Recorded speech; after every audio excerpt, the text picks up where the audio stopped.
And we're back, episode 5, live and direct. I have my co-host, Bryan Kern. What is up? What is up? And we are joined by our guest of the night, our guest of the week, Mr. Chris Qualls of Nightshade. What's going on, dude? What's up, boys? Thanks for having me. Super stoked to have you on, my man. Yeah, excited to be here. We're going to break into the show the same way we break into every single show and give you an update on Tekashi 6ix9ine. Of course, we have to give you an update because eventually he's going to get murdered and we won't have this segment anymore. That's what I'm thinking. Can we not joke? Can we not joke? Because at first it was funny and I kind of also wanted to contribute, but now I'm fearful. Now I just feel bad after a while. So there's a billboard in Times Square with Tekashi in a rainbow jacket that says, "The King is back." I at first thought Biggie was resurrected, but it's not true at all. It's just Tekashi. He's dropped a new song, a new music video with the judge's permission.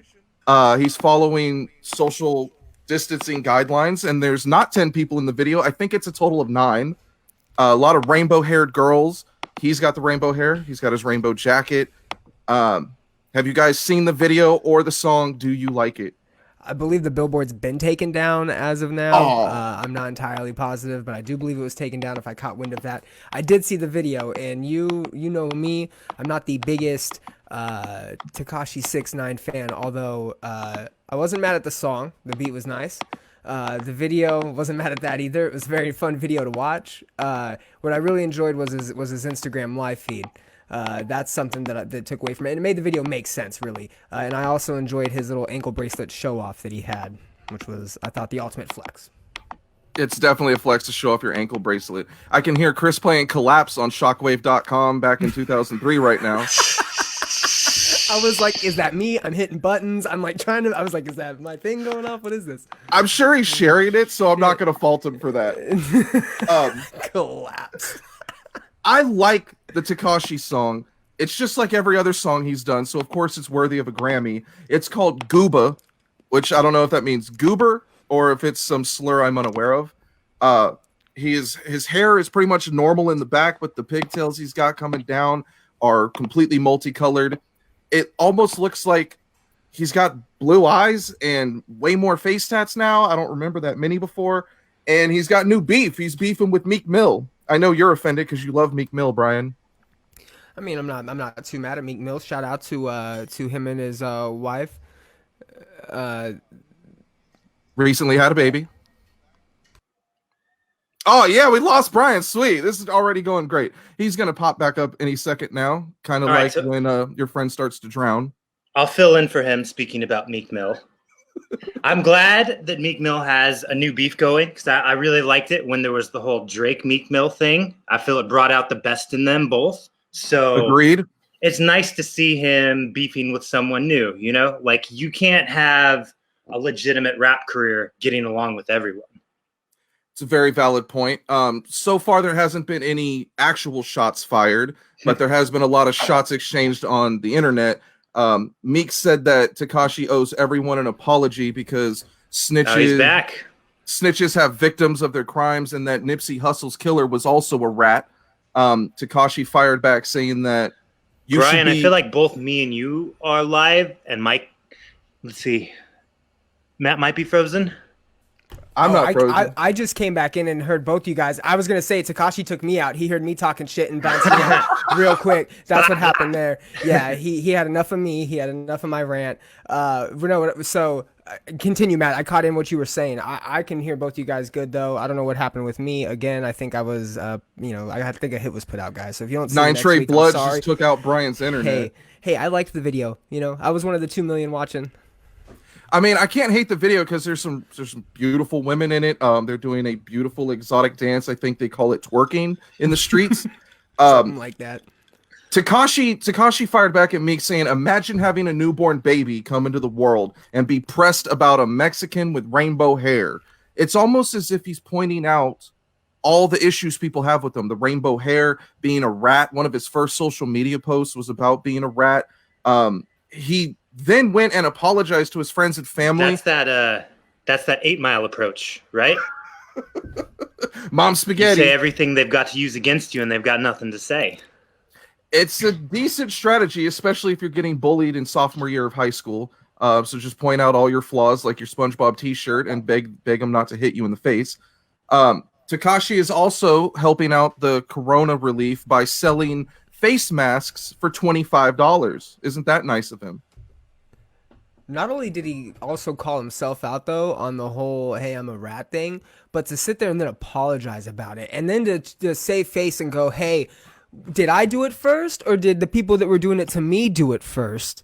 And are you all just pissed off that I did a little bit better?" That's what I took from that. And if you're Tekashi right now, you're coming in with obviously a point to prove because you are just like recently released, right? And people have been talking shit about you. And, you know, people have been sharing his Breakfast Club interview where he called out, you know, what's his face, and was like, yo, you gave me 6 months. You told me I was only going to last 6 months. And look I'm over here, you know, breaking records now. And everybody. Can you still hear him, Matt? I can. No, can you not? No, it keeps freezing. I wonder if that's my connection or something. Oh, no, it's definitely Tekashi fucking with your connection, too. Oh, dude, bye. Hey, dude, sorry. It was nice meeting you. I know it was short-lived. Oh, my God. And the show's over. But hey, maybe that's it. Maybe we're hitting 2 million viewers, and that's what's going on. Maybe that's Tekashi's reach is that powerful. But no, you know, he had a lot to say. He had a lot to, I guess, get off his chest, right? And it's been 2 years of people just talking shit and poking fun, and he addressed that. He said, hey, the memes were out there. You guys all talk shit, but now what? I came out, I broke records. You know, what are we gonna do? Talk shit on him again? Like, okay, he won. Let's be real. He won. He came out. He's on top. If someone decides to clap him or take him out, maybe. But did he really snitch that big a deal? Who's getting burned that bad? I think he had to snitch to save his life. So yeah, 60 years. Come on, yeah. It's one thing, but I think him apologizing to friends and family is kind of a joke because Meek wanted him to apologize to the people he snitched on. He didn't do that. But he fired back and told Meek that Nicki don't want you no more. As you know, Nicki and Tekashi have collabed like at least once I know of. And Nicki's always down for harboring a fugitive. I mean, just look at her husband. Did I say too much? I don't think this is over. And I'm sure more is going to be said. Everyone's going to speak up about Tekashi being a free man right now. He got out of jail because he has asthma. And I had asthma as a kid, and it never got me anywhere. Same. I'm wondering if Chris can hear either one of us. Oh, no, I think have the lines been cut? Chris, can you hear us? I can hear you, yeah. You can hear me? Yeah. It's funny. He cannot hear you, Matt. I can hear Matt now. I'm wondering if I should try from my phone. It might be. You might have some weird stereo setting, my guy, where it's like left and right. I was wondering if we just bored him to death and he wasn't going to talk anymore. He's just like, enough of the Tekashi mess. I'm over it. I've had enough. There's a running theme, and we can't just throw away themes now. No, I got it. You got to stay true to yourself. Thank God Tekashi does that too. Soon enough, that Grammy will be in his possession. I suppose. Another rapper that's actually worth talking about is Watsky from San Francisco. He was doing a corona relief fund, trying to raise money for coronavirus relief. And he raised over $100,000 by rapping for 26 consecutive hours on live stream. I didn't even know you could live stream for that long. If we have Kev Ghost on here again, it's going to end up being another 26-hour live stream. I can assure you. The dude took us to 3 hours overtime. We had a few people asking if this was going to be another 3-hour stream. It is not. Those are only reserved. It's going to be a 4.5-hour stream, and we're just going to keep bugging the shit out of Chris. All right, let's see which one of these. You get two of me. Both. You get two of me. Both angles. I'm scared. There was a lag on one. It's all good. That's amazing. Okay, is that better? It's as long as you can hear me. When you talk, it's a little lagged. It doesn't match up with your lips, but I've watched Godzilla before, so it's okay. That's crazy. He's bullshitting. That was good. That was good, though. I was like, oh, no, where is it? Where's the sound? Damn it. So this rapper Watsky rapped for 26 hours. I don't know how that's possible. I don't know what the hell you could rap about that long on a live stream and raise that kind of money. But he's looking out for artists and the crew on his postponed tour, as well as the entire touring community with the Sweet Relief Fund for other artists in need. What do you guys think is going to happen to the touring world with this whole shutdown? Like, I know I was telling Chris earlier, like, don't you miss shows? Isn't that nice? You can go to shows. I mean, I definitely miss shows. Yeah, Chris, let's hear from you, man. I know you haven't had much to chime in on, so what do we got? Oh, sweet. He can't hear us now. Chris, can you hear us or no? I feel like you can, you can't. What's going on? This is the best. Now you're just sitting there looking I don't at know. us. I don't know, guys. I'm sorry. I have no idea what's happening. It's okay, man.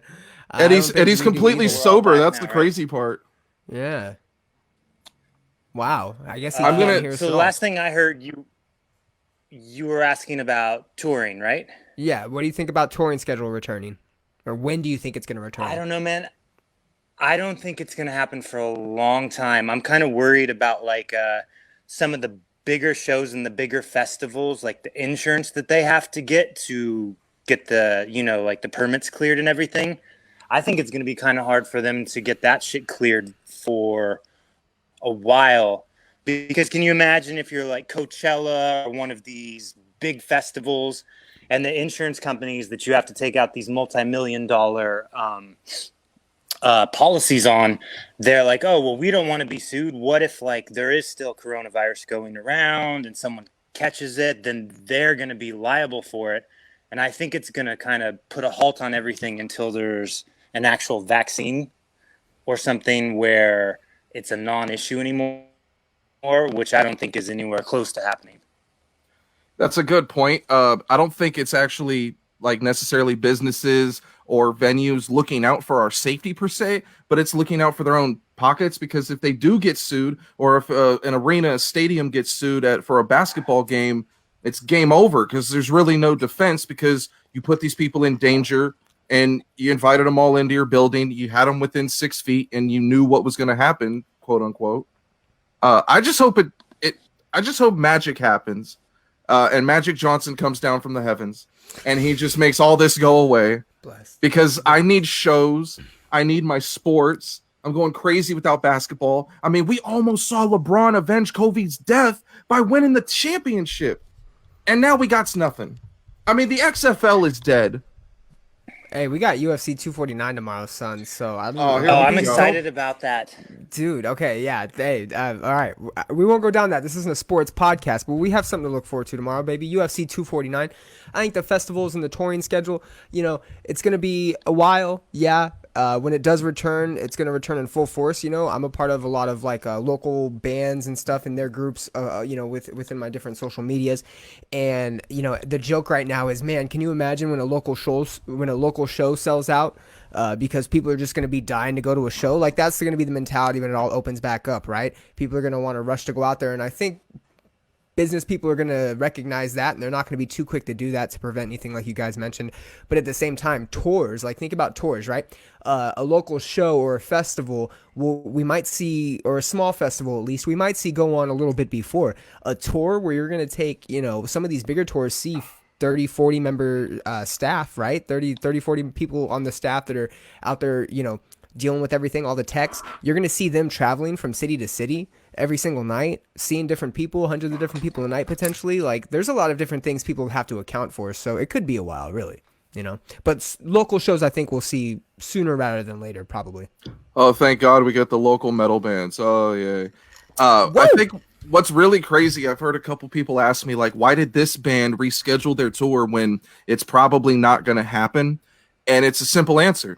They don't want to give you a refund. Yeah. If they postpone the tour and announce it in 2 or 3 months, or you'll hold on to your tickets and you'll wait, and they won't have to cancel it or refund you. And then in 2 more months, when they postpone it again, and then postpone it again and again and again, and keep giving you tour flyers, you won't ask for a refund. Festivals and then you are doing that. Yeah. Do you think Coachella is happening in October? Hell no. No. No. California's locked down until like the middle of June. Fuck no. They're not going to bring Coachella. Hell no. Oh, that sucks.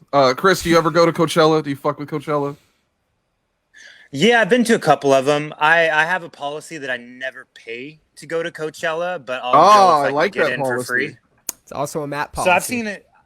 Yeah, I've seen a couple of them. It's fun. It's really cool. I would rather see, like, if I really love a band that's playing, I would rather see a full set of theirs rather than like the shortened festival set, personally.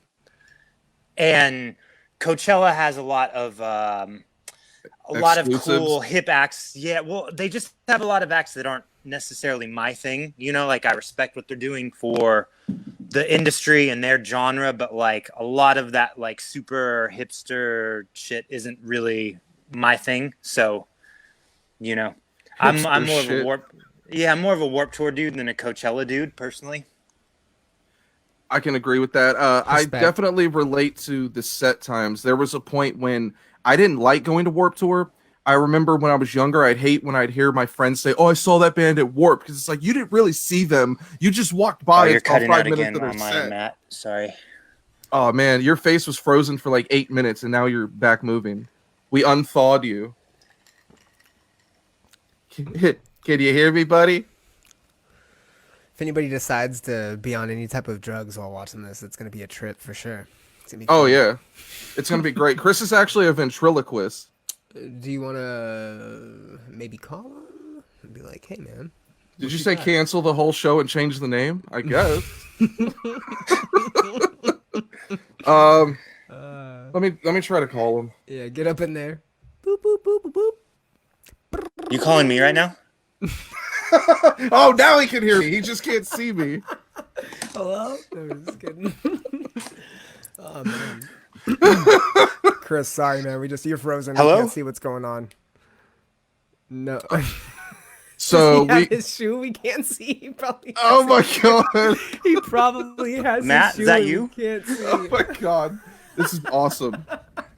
Oh no. If I kick you from the stream, are you able to rejoin and maybe it will look better? Yeah, hey, click the Yeah, link let's again. try that. All right, boom. Remove from stream. I don't normally do Hey, that to a baby. guest, so that felt weird. Hey, Someone called me out on my English. Matt unthawed. I think that's just thawed. Yeah, you're exactly right. I don't ever know what I'm talking about. Ever. I'm a fraud. Oh my god, and I'm all alone. I hate my life. How did this happen? Oh, at times like this, I like to just get on my shoe phone and find a new co-host. Oh my god, they're returning. Ooh, Hold on. It's you. It's not me. Oh, It's me. shit. It's all me. I know it's me. No, I think it's his feed because All I just right. cut out too. What's My happening? internet is pristine. My internet is let's just say sub pristine. Mine's He's running Mine's Steam. the internet from the nearby Starbucks. Oh, totally. Yep. I hacked in on the McDonald's Wi-Fi for sure. I had to do that on tour one time. The band I was touring with, they bought a Xbox, and you have to update all your shit if you want to play any new games. Yep. Hold that bitch right up to the Walmart, use their Wi-Fi, and it took 3 hours to download an update. Got that. And they were 3 hours late to their show. Dude, what show? What should we talk? Oh, you know what? You guys heard about this? Huh? You heard about this? Elon Musk has a child. I wish I could tell you his name, but I don't even know how to pronounce this. I have a part of it. A12? The AE is pronounced Ash. That's all I know. I was told it was Ale, and this was pronounced Kyle. Well, he on Rogan specifically said that the AE stood for Ash. He said that on Rogan. Elon I don't Musk trust himself. anything. I don't trust anything I hear from Rogan anymore, dude. It was from Elon Musk on Rogan. So I don't know why you named his kid this. Like, let's just be real. Like, it He said sounds was like Grime. He said it was her. It sounds like the code name of one of his rockets or launch codes or something, or the Mortal Kombat blood code. Like, it doesn't make any sense. The best part about it is that we don't even have to make fun of it or say anything about it because California threw it out. You're not allowed to have numbers and symbols in your name. That's like naming your child the Batman logo. It's just not going to happen. You can't put that on a birth certificate. Here's where my gripe with that was. California can just say, yo, you can't have a name. Like, they have that power.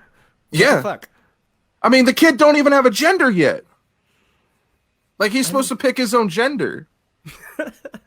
I'm waiting for the big gender reveal. It's probably going to be in a rocket. It's a debating process. Chris, do you have any kids? Yeah, little Batman symbol. Little Batman symbol. Dope. Okay, perfect. Yes, cool. Yes. Little bat signal.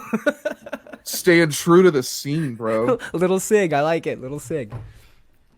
If okay, so would you let your child hang out with Elon Musk's super child? Yes. He nodded yes, even though like we have an audio platform. He had to make sure visual cues were getting a hit, you know. Yes. I appreciate the effort, Chris. We're actually running great now somehow. So want to take this time out to thanks all the folks at StreamYard that don't sponsor our show. Yeah, big thanks to you guys. Get rid of that logo in the top corner of my videos. Hell yeah. Oh shit. The only gripe I have with Elon Musk, I don't care what you name your kid. I don't care that you're dating a UK rapper. I just think Elon Musk is at the beginning stages of a supervillain. He gives me like Lex Luger vibes. He's a billionaire. He's got a crazy industry that deals with space, and he does crazy shit. He's eccentric. I mean, how long until this guy like has a deformity, like loses an eye or suffers a burn and becomes a real supervillain? Or does he just like give himself superpowers? Both, maybe at the same time. I mean, he's developing Neuralink. Neuralink is supposed to be this next-gen brain modification, and he's always been one to test stuff on himself, so who knows? Maybe he's going to implant himself with one of these things. Maybe his baby's name is like some formula that's going to actually save the planet, but if we can't like figure it out, we all die or some shit. Elon would do that. If you say it backwards in a mirror 3 times, one of his rockets explode. Not funny? All right, moving on. Meghan and Harry at Tyler Perry's. When you told me about this, I thought you were telling me about a new movie. But apparently Meghan and Harry are living at Tyler Perry's house. Yes, the former prince and Duchess, right? That's what she Duchess? was? I've been calling her a princess, but I also don't know how to use the proper pronunciation of thought or proper term. I think if she was the daughter of the actual queen, she would be the princess, but since she's married in, she's the duchess. I believe that's how it works. I don't know. What I do know is, yes, they are living in Tyler Perry's house. It is in Beverly Hills. It is in some gated community, some estates, one of the nicest estates in wherever they're at. And I can only imagine as Meghan and Harry take in the scenery that is not only outside of Tyler Perry's mansion, but also inside. You know, I'm sure he has, you know, a bunch of artifacts, a bunch of these like relics that he enjoys. And, you know, I can only He just imagine has the fat suits sitting around like the Batman wigs. suit. His family photos, I can only imagine, are him dressed up as every character in the family rather than it actually being his own family. So, you know, I'm sure it's a beautiful stay for the both of them. I bet you whenever you open the fridge or open a door, instead of creaking, it just goes, "Oh my lord! Oh my lord!" Chris, do you have any theories about what Tyler Perry's house would look like on the inside? Oh, you know what? I don't have any idea what his house would look like. I imagine it would probably be no, nothing. What does it smell like? Because I'm gonna go with mahogany. I like that. I like mahogany. that. I felt like everything I was about to say was about to be offensive in some way, shape, or form. So, oh yeah, we're gonna have to wait 15 minutes before we break out the really offensive shit. That's our only barrier. Everyone post your age in the chat below and we'll let you know if you're able to listen to the horrible shit we have to say tonight. We didn't come with an NSFW tag, sorry. And if you're under 18, just lie to us. Oh man. So we can move on to album reviews. What album would you like to review first, Bryan? Honestly, the only one that I've been bumping real hard is the Killswitch Engage B-sides. I feel like today was a real weak release as far as music goes. I have been listening nonstop to the new West Side Gun, and I've also been listening to Our Last Night too from last week. So this week I haven't really taken in anything too new, but yeah, that's amazing. B-sides, that's probably been the best. It's great that you did your job for the week. I'm really I mean, proud I of have you. more. I was waiting for you to give your couple because I wanted to go off of your comments on that. You know, I didn't want to steal the limelight from you. The limelight. Yeah, it's definitely Lyman here. I didn't listen to Killswitch Engage at all because it said it was a B-side album, and that just gives me flashbacks to that awful Drake record that came out that was all B-sides. So I didn't want to mess with that. There were a few good releases. I'm not going to start with them. Nav, Good Intentions. I thought I was going to really like this record because I've heard him on some really good hooks, and he collabs with all my favorite artists. The style's cool, the music is decent, but every guest feature outshines him to the max. He doesn't have much range outside his production tools. He's very monotoned. He doesn't like sing any different, so it's mainly just a different auto tune that's giving him a different sense of vocal flow. He does an R&B sing rap style, but he doesn't sing, so he relies heavily on the auto tune. I'm not going to put that in my top 3 for the week. The other one I'm not going to put in my top 3 is Lil Durk. Just cause y'all waited to, not waited to, but just cause y'all waited the sequel. I did not listen to Just Cause Y'all Waited 1. It's real street shit for the young generation. His story should be taken as a cautionary tale and not inspiration to do hood shit. So don't go break into cars and shit unless you're of age, and then by all means break into cars that aren't mine. If you like Roddy Ricch, Little Durk is going to be up your alley. You should enjoy this release.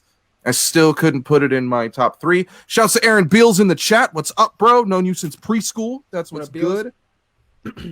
Another album that's not in my top 3 for the week. You're not picking many winners, are you? I'm not. I try. I want to give it to him, but I just can't. Hayley Williams, the front woman for Paramore. I thought you did like this one. I mistook you. I tried. I tried my best to like it. There are things to like about it. It's her first solo record. I like the progression of her emotions from start to finish.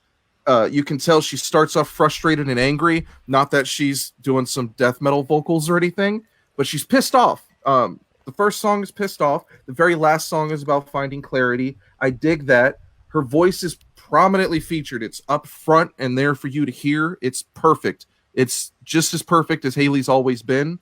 The problem with it is the music behind it. I didn't like the melodies. I didn't like the rhythms. I didn't like anything she sang over. It felt dated and basic most of the time. Yeah. Chris, did you check this out? I did. I listened to it when I was running today. I kind of thought it wasn't really pop enough or rock enough. Wait, let me preface this by saying I love Hayley. I love what she's done with Paramore my whole life. Great. My whole life I've been in bands with female singers, it feels like, and that's a huge uphill battle in a male-dominated scene. So I respect everything she's had to go through, and it kind of kills me, but I'm not the biggest fan of this record. You're right, it felt kind of dated. It was like a little post-punk, a little, I don't know, like Mute Mathy, but it didn't have like the pop hooks, or it wasn't rock enough. It didn't have anything that grabbed me, to be honest. I wanted to like it. So the main reason I suggested for you to listen to that record is, as you just stated, you worked with a lot of female vocals. Right. I think you would know best out of that. I wanted to get your take on, if she came to you to do this record, what would you have done differently? Just make it a banger? I would have. So because Paramore is very rock, and that last album they put out was like, I love that last record. It's very catchy, kind of like dance rock almost. Solid releases. Very solid. I would have probably taken it one of two ways if it was up to me. I would have gone either very over the top pop, or I would have gone very bedroom pop. Like it seems like she kind of did that a little bit, but didn't commit to like a full Billie Eilish type of vibe. That would have been cool. Yeah, I would have gone, honestly, I would have probably just gone really pop with it, like trying for that mainstream radio type of success. Yeah, why not? Yeah, I mean, like, she has the platform, she has the voice, she has the resources. It was kind of boring to me. I mean, if I had to sum it up in one word, it was just kind of boring. And go ahead, my bad. I was going to ask if you guys read her most recent interview, because she did a recent interview, I believe it was with Alternative Press, if I'm not mistaken, but she basically was stating that a lot of the material for this record was material that Paramore almost like rejected in a way. It was almost like emotional for them, they said. Basically, it sounded like she kind of had a gripe. It sounded like she kind of had a gripe that she wasn't able to put out this music with Paramore. That almost Paramore wasn't going to fit like either the the message behind it or maybe the emotion she wanted behind it, but she basically said that these are all songs that she couldn't do with Paramore, and she kind of alluded to the fact that, you know, if they were maybe brought up that they didn't jive well, that maybe they weren't really bought into. And so she said that she felt a lot of passion behind them and a lot of energy behind them, and it was coming from a place that she felt like she had to get it out. Me being an older Paramore fan, I haven't really been keeping up too much on their newer stuff.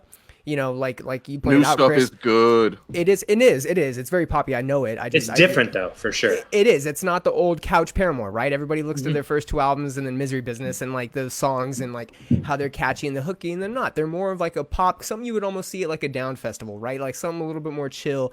And I think that she does want a little bit more of that like aggressive, not necessarily like post-punk, but maybe something a little bit more like radio rock friendly, something that you are going to play constantly and get people behind, right? Chanting music. Yeah, something that where maybe she could headline a festival and really draw a crowd, right? Maybe become like an anthem type song. I felt like that was the style of music she wanted on this album, but obviously the music didn't go behind it, right? Like it didn't flow that way. But at least according to the interview, she seemed very emotionally driven behind this album, and I think that that's probably where we're getting that. Like it didn't come off stale to me, again, because I haven't really been on Paramore's recent stuff, but it did come off different for sure. And after reading that interview, it made sense. It came off stale like an unchewable chip. It just a really, really hard Pringle you found under the couch where you expected that crack and it was just like a bend. It wasn't good. The interview I read with her to get a feel for the album was through Apple Music, and it pretty much contradicts like that Paramore didn't want these songs, because she talked about how this was the most emotional stuff she'd ever written. And if that's what Paramore rejected, that's crazy, because that's what you want from a front man, a front woman, a front person, the person that's the singer of your band. Why not get that raw emotion? Like Chris said, I expected this to be a big radio, like a big push for radio, because Hayley's got the voice. She's not lacking anything vocally. The band puts out amazing material. The way they've progressed has been perfect. If there was a subgenre for like progressive pop, they could almost fit into that, because they've grown into a more mature, mainstream, happy pop rock band. This record just doesn't do it for me. It's really strange that she had her first solo album and there's no, like, you can find the songs on iTunes that have a star next to them, but nothing just sticks out to you like a pop record. Definitely a miss on her part. Kind of bummed. I mean, can you go out there and replicate? I mean, you said it. She's got the voice that Paramore's supposed to back, right? Can you go out there and replicate that sound without Paramore? Can you do that on a solo? You don't do Paramore. Do that. Right. You just get R&B and pop backing beats, and you just kill it. I mean, she kills the record vocally. If you were like, if you took the whole record a cappella and then added different beats to it, it would be sick. It'd be a great record. Yeah. But it's not. So I don't have a top 3 for the week because there were so many shitty records. I have a top 2. 6ix9ine. I'm just kidding. Yeah, we could add 6ix9ine's song to number 3. My number 2 record of the week is Kehlani. I used to not like her because she cheated on Kyrie Irving, but then I realized that I don't like Kyrie Irving, so whatever. Her record is It Was Good Until It Wasn't. She knows how to flow with her vocals. She has a powerful voice. It's soulful. It's hard to describe. She's not like the average singer that just goes on a record. She's got some power behind it. She's soulfully singing to perfection on this record. I dig it a lot. It's not something that I originally would have looked for, but when I put it in, I thought it was dope.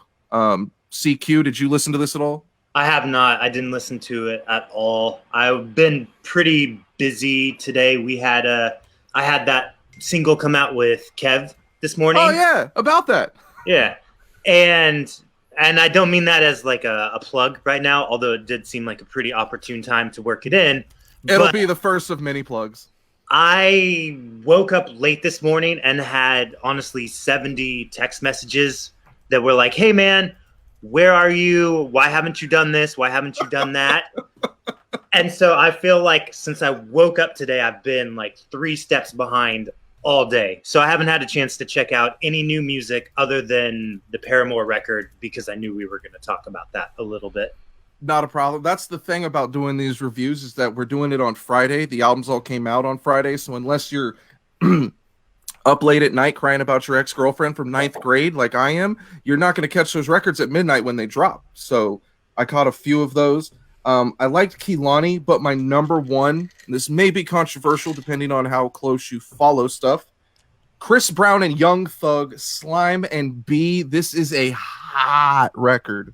This is dope. This is fire. I know Bryan is a huge Young Thug. He even bought the same dress that Young Thug wears on his Jeffrey album cover. Slime and B, from the first two notes, this record is hot, like a hot Domino's pizza. It don't taste that good at first, but you'll want it later. You need two tongs to touch it. Young Thug is one of the best flows in the game. He's pretty much replaced Lil Wayne entirely, and I'm with it. Lil Wayne's last record really fell off, and Young Thug picked up where he left off. Did you listen to this at all, Bryan? I did. I'm not the biggest Chris Brown supporter at all times. However, why is that? Over to me. I mean, you know, he had a really poor sketch on the Tosh show one time, and I just didn't appreciate it. So anyway, I think he had a very bad choice of judgment before an award show one time. But that's neither here nor there, right? That's in the past, and what's in the present right now is this Young Thug Chris Brown collab.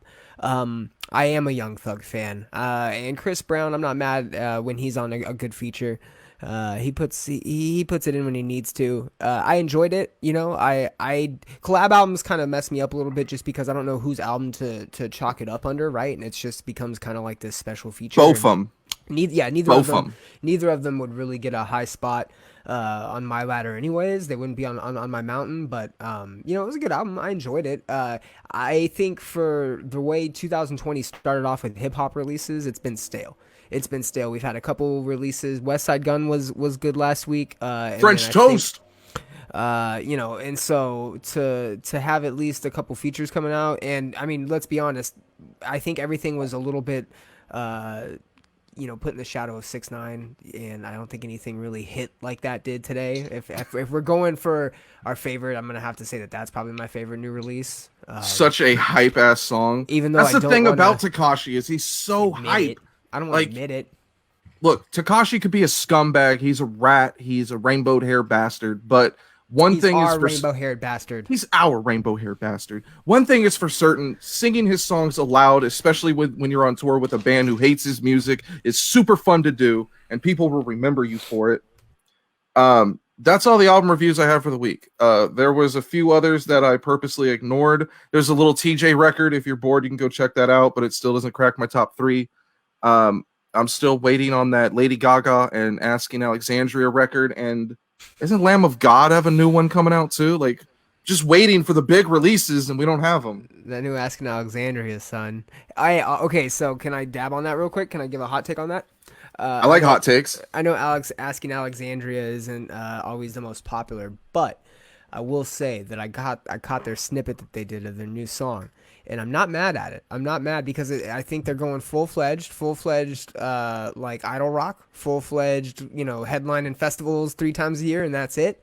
And I'm about it. I think that if any band in the scene deserves to have some sort of like orange juice, there you go, have some sort of rise to fame within this amount of time and to get that acclaim, Asking Alexandria is like 50% deserving of that. So I want to just give him a shout out and say good job, Asking Alexandria.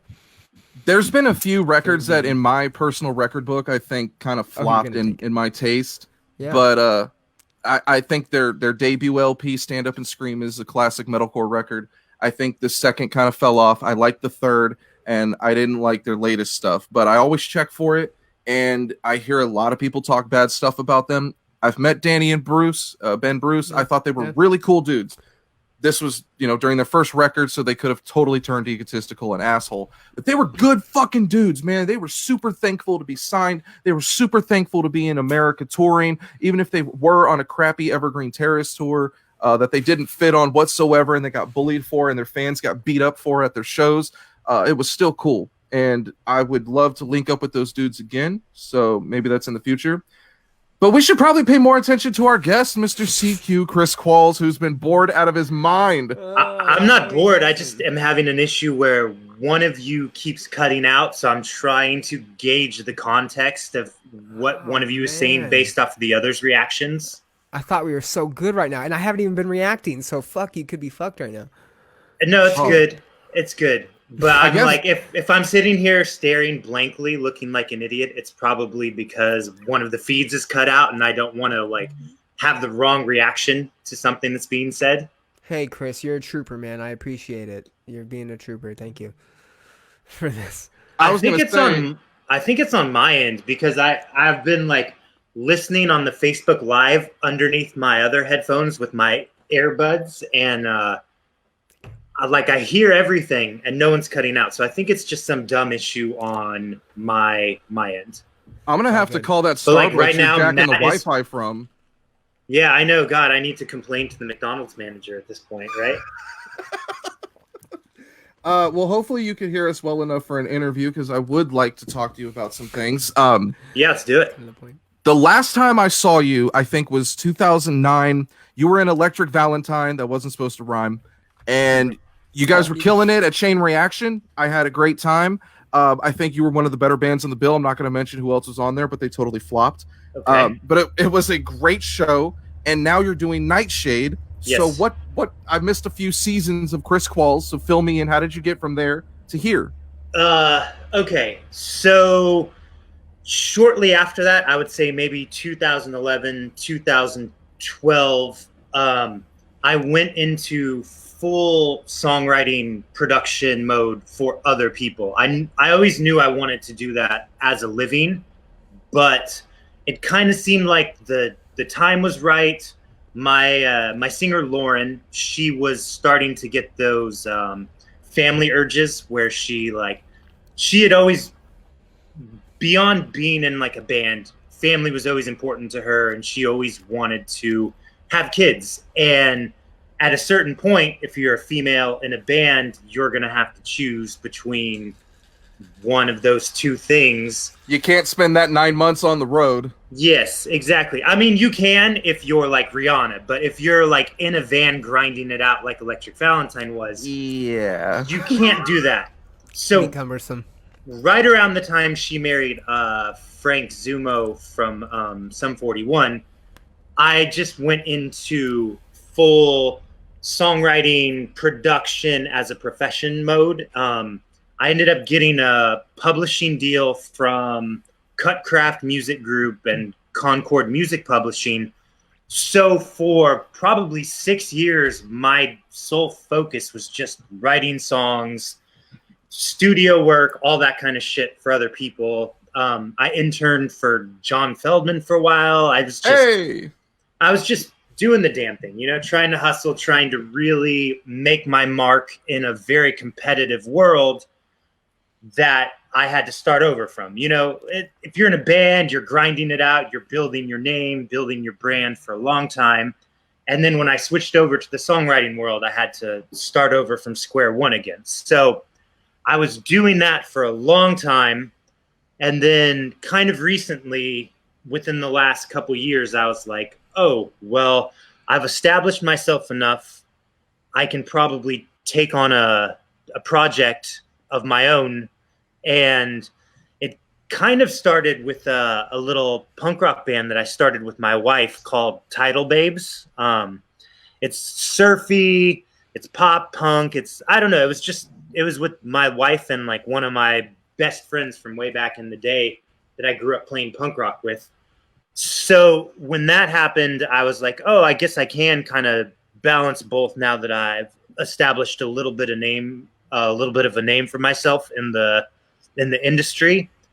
And the Nightshade thing happened because I'm doing a lot of pop stuff, doing a lot of pop production, pop songwriting, and I feel like I've gotten pretty decent at it. I mean, it all started with Electric Valentine, which was pretty electro pop, as you know. But I really dig that band. That band just hit it hit me at a point where like I was going for all those duo bands that did electro rock and had all the tones and stuff. So That was right on the money for me in 2008, 2009. You're Yeah. such a fanboy. It was good. It was a lot of fun. I have a bunch of great stories that we could get into, but let's talk we about, got 13 hours, so go for it, bro. Hey, marathon time, man. So when I was actually at Emo Night. Tidal Babes played at Emo Night in LA. You guys have heard of that, right? Oh yeah, it's a bigger deal out there than it is here, but yeah. Austin's got one. No, Austin's got one that bumps pretty hard. But they have like real bands play. Yeah. It's a lot of fun. So my wife Lindsay, for her birthday, I had ended up kind of doing a disco house flip of that Fleetwood Mac song Dreams as a present for her because she loves that type of music, dancing to funky ass shit.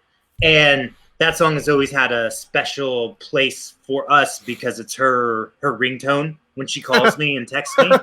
So I made that for her birthday.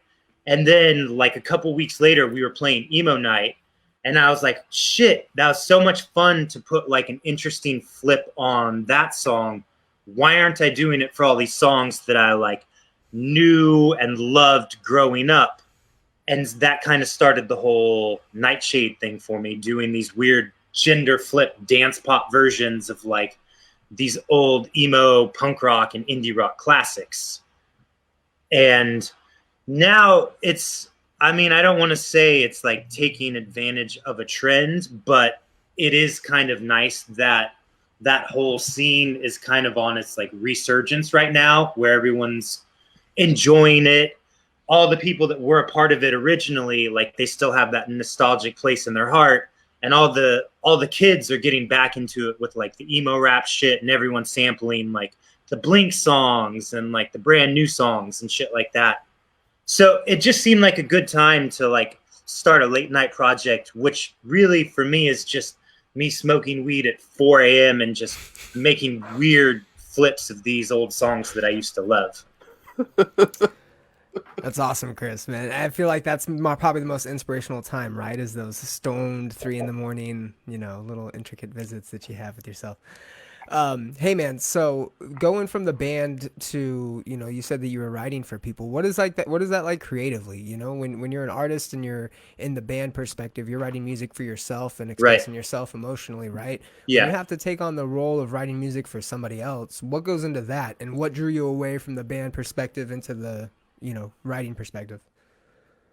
So the one thing that I personally like about it is that you're not limited by the constraints of like your own brand, right? Because you have these fans, you have your own sound, and at a certain point, it's a lot of these artists will, by their third or fourth album, it starts to sound kind of stale because everyone wants to experiment past what their normal sound is, but then the fans always have a backlash where it's like, oh, that's not what we expected of you.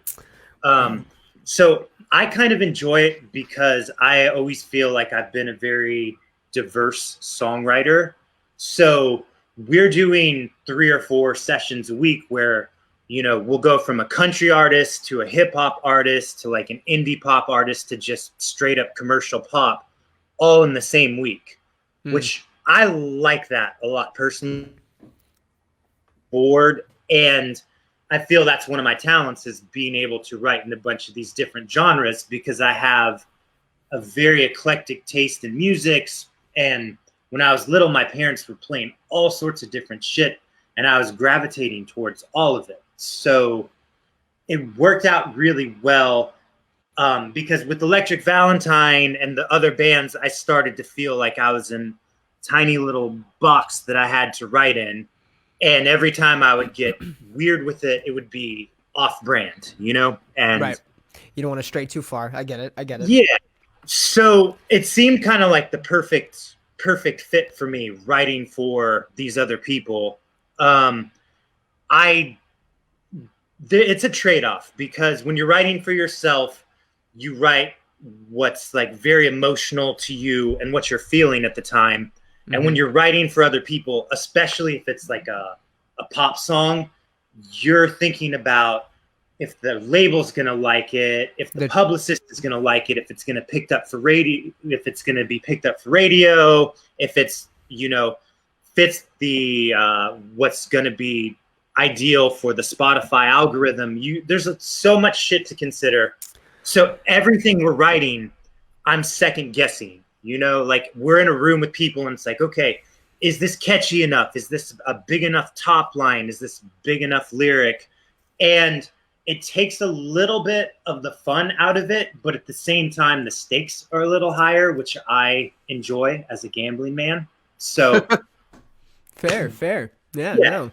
I mean, hey, in a perfect world, you'd love to be able to balance both, right? The creative aspect and wanting to write and create and be emotional all the time, but also have the logistics and the analytic perspective and focus on that. But you couldn't. So I get that you work in that style, man, and that's really cool, you know. And I think for maybe a lot of young musicians out there that don't really know that. That's Bryan, option, you just cut out. I'm so sorry. Shit. I feel like you were saying something really flattering, maybe both. Chris's face has been frozen for his face came back. Oh, he's back. Wow. He's unthawed. All I was saying, man, is for young artists and young musicians, it's important to hear, you know, that even, you know, maybe they think it's a mental block, or maybe they think that they've hit a writer's block, if you want to call it that, or maybe they've hit a plateau, and you know, just because you're an artist or you play music doesn't always mean you have to be an artist, right? You could write for other people or collaborate, and having that as an option, I think, for a lot of people is cool. So to see you take advantage of both of those, that's awesome, man. Yeah, it works for me because now that I've started the Nightshade thing again, I do have like the passion project and the professional projects at the same time. Right. And so I can balance that out with like, oh, this is a very personal thing to me. I'm going to write about this when it's my own thing. And then like, okay, what are we going to like, what's a good theme for a top 40 record now at the same time for the other people? It's beautiful. I'm glad you brought up the paranoia while you're Matt's writing. frozen now too. Is he asking me something, Bryan? We got I love when the show he's talking. He just I started had asking such a good point to make. Is he back yet? Do you hear him now? Oh, this is the best ever. I see a lot of ghosts in the chat. That's what's up. Lily Ghost, Christina Garcia, Haley Renee Johnston, Quinn Martin. Are you good? I'm good now. Cool. We're good. Awesome.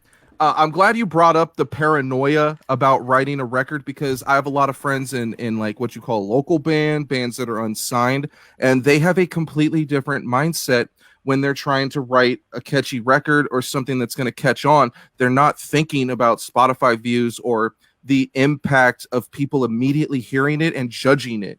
And so that's always awesome for me to hear, of like how the pressure is on when you're at a point when you release a song, thousands upon thousands upon thousands are going to hear it. Right. It's kind of a trade-off, because like the punk rock teenager in me is like, you fucking sell out. And then the like professional trying to pay my bills, old ass songwriter man is like, come on, man, you have to consider all the analytics and the algorithms and like what the PR person thinks. Hey, and all bro, of you're that. just hustling, dude. So you're just hustling. It's, you know, it's a constant battle inside myself about how to approach the whole music industry. You were a guy that was really instrumental in what we would call the LA electro scene. Before I ever knew you on any sort of personal level, I just knew you as a guy that did Electric Valentine, but also had your hands in a lot of projects behind the scene. So what's it like to run LA, dude? Like, oh God, you know what? Maybe in 2008, 2009, when I didn't even live in LA because I had all my shit in a storage unit, and I was just living in a van at the time. Yes. So I didn't even get to enjoy that. And now, you know what's funny is when I actually officially moved to LA in like 2012, everyone here was so hip and so cool and so over like the MySpace Electro thing that like all of the people that I met were like, oh, that shit's cheesy as fuck, bro. So now, God, you guys both cut out. Sorry. Oh, you froze too. It's okay. It's okay. You were man. doing so You were doing good. so good. It's because we talked about Tekashi. You would think as Blat. founding as one of these big LA MySpace Electro guys, I could afford a better internet connection, right? It's the McDonald's Wi-Fi, bro. We get it. The McDonald's You had Wi-Fi. We understand. 160,000 MySpace friends, bro. What happened? We understand. I don't know. How could you pick a top 8 with 168,000 friends, dude? That must have was been a hard cruel life. and unfair. That must have been a hard life for you. You know what? I feel like Jeffree Star was always Number in the one? top because he was always super supportive of us. I mean, like that was the reason Electric Valentine even had a platform at all, Right. was because of Jeffree. So I feel I always had to reciprocate that because if you guys remember way back then, being in Jeffree Star's top friends was like a fucking deal breaker for a You band. were at the very least, you were famous in LA. And it's funny you bring him up because in my MySpace days, I went from a Hollywood Undead fan to following people like Jeffree Star and Forbidden. And I got introduced to Electric Valentine shortly thereafter. Breathe Carolina. There was Watch Out There's Ghosts. There was a bunch of bands that were doing the electric duo thing. And you said MySpace Electro Band. That was a legit genre back then. That was a thing. Yeah, definitely. Every once in a while I'll be out at usually emo night and like they'll throw on like a Metro station or like some song from that genre and I'll just be like, oh shit, remember back when this was a thing? You open the pit up, dude. I still do that from time to time. I'll get people out of the way and breakdowns coming. I think Metro Station released a song like recently. There was a time I was standing out front of the Roxy and I was hitting on this hot ass Hollywood girl and she told me she almost dated Trace Cyrus as if that was bragging rights. And I was like, wow, you're like way out of my league. Oh man, to think back on the simple times. That was a legitimate name drop back in the day. That was a brag at one point. She didn't have any reason to say that. She goes, oh my God, I can't believe I almost dated him. Like, you didn't need to say that at all, but you did. Okay, so simple question. Can you list every single song you've ever done, wrote, written, recorded, produced in chronological order for me? We have all night.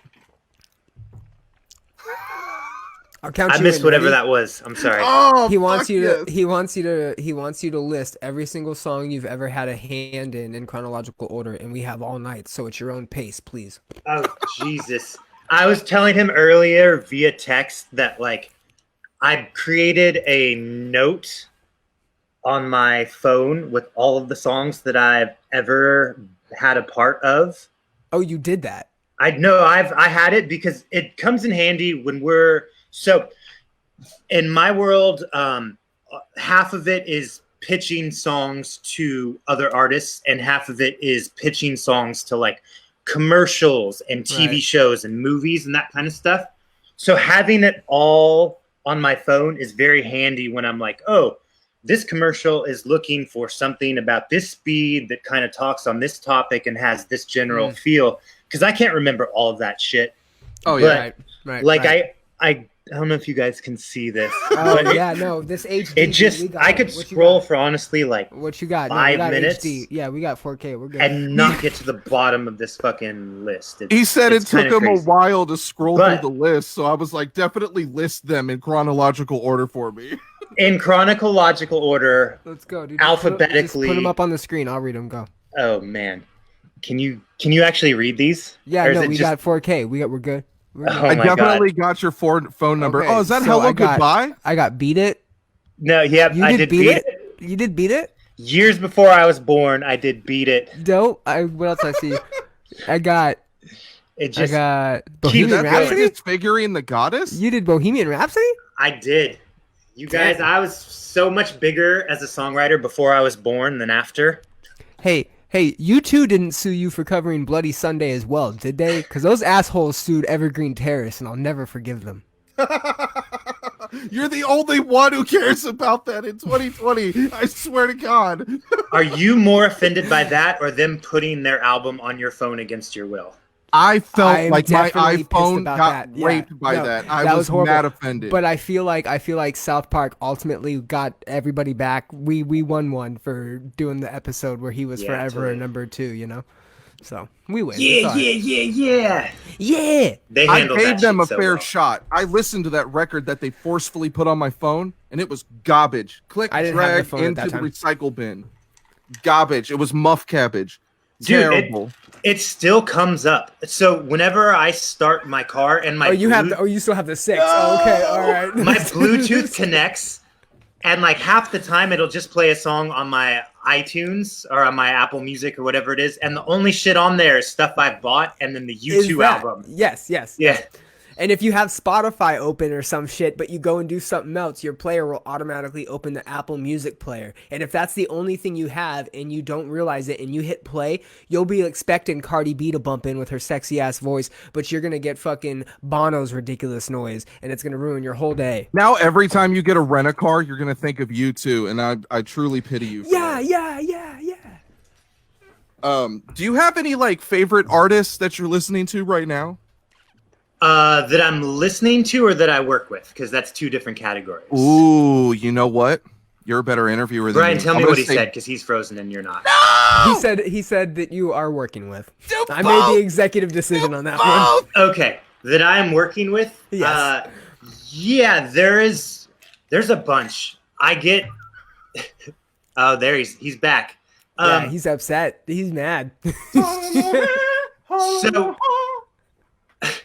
I just kind of want to see you keep going with that before I get into this list. Oh man, I thought you weren't seeing me. So yeah, I'm very fortunate because my publishing company hooks me up with a lot of extremely talented people. My probably absolute favorite guy, that I've worked with lately is this Irish dude named Mick Flannery.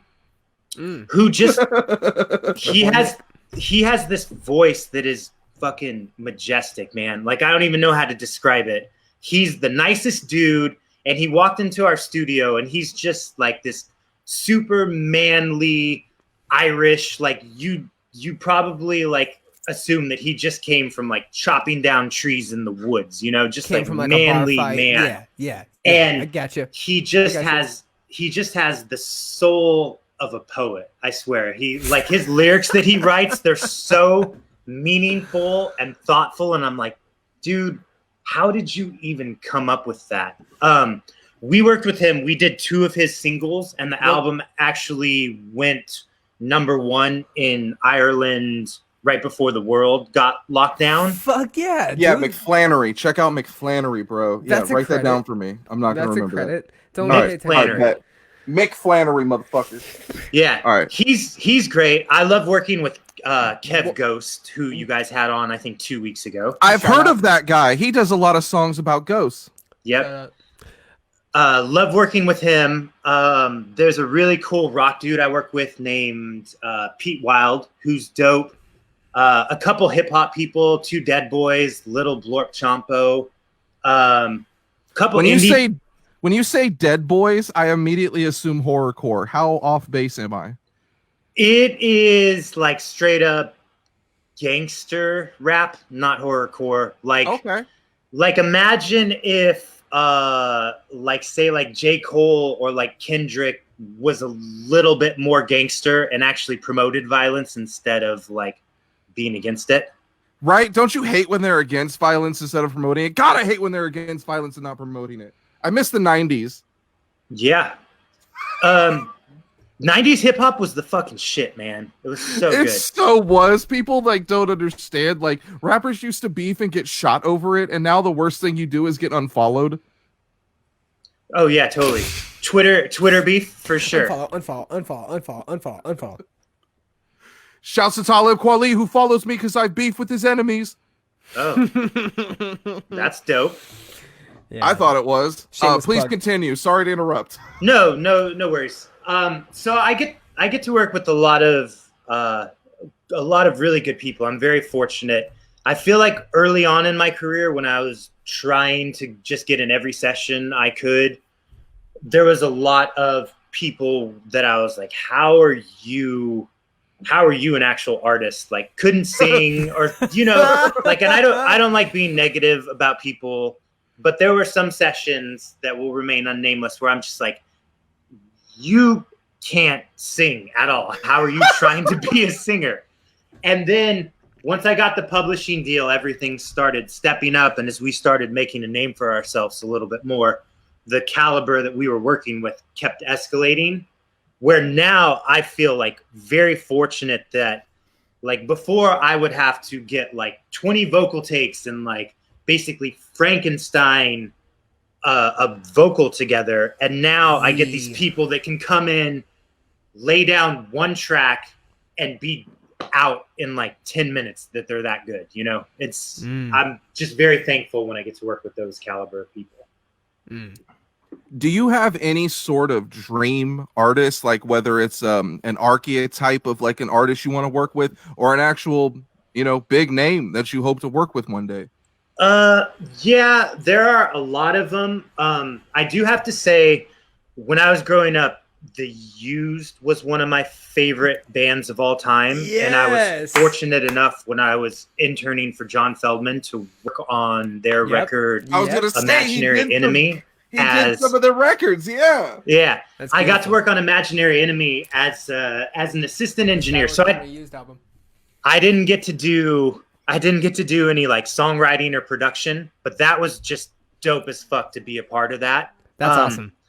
But honestly, right now, I feel like all of my answers are going to be swayed by the fact that I would pick the biggest artists out there because I'm trying to fucking move into a bigger house, Why not? Right, why not? I want to live in your big house. Why not? Yeah. But honestly, I feel like Taylor Swift would be, like, if I had to choose one, that would be the one, because I respect her as a songwriter, and because that would be like a game changer of a song to do. She's actually a fan of the show, Chris. So she actually tunes in. She told me last week. So nice. You're good, dude. You're good. Shout out Tay Tay. We got you. Shout out. What's Tay. up, Tay baby? Hey, call me later. If you worked with Taylor Swift, would you keep it the same style, or would you add some how do I put this? Exciting, not boring as shit flair to it? I would definitely try and make it my own. I mean, when you think about all of her songs, like every single song she has like 10 different, or every single album she has like 10 different producers on, right?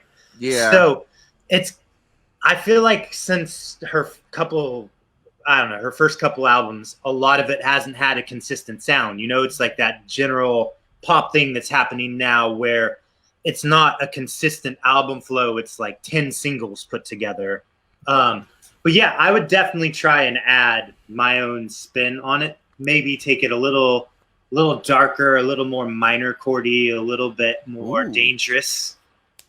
Sounds sexy.